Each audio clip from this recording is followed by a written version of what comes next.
Seyi, tell your papa country hard. Tell your papa, Seyi, tell your papa people they die. The National Broadcasting Commission (NBC) has ordered restriction on broadcasting the controversial song "Tell Your Papa" by veteran Nigerian rapper Eedris.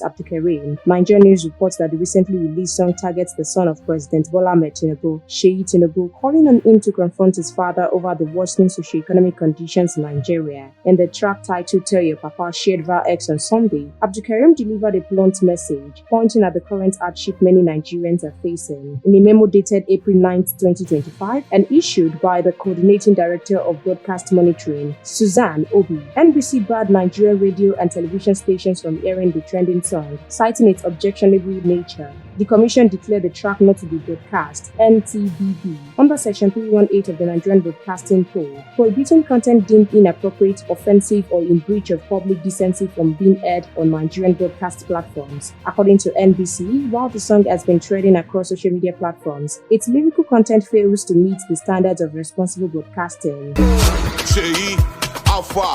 I swear your papa no try. Too much empty promises. While this has generated mixed reactions online, you can as well drop your opinion in the comment section below, and we'll continue to supply you more trending news updates and exclusive videos. Please stay tuned to Naija News TV.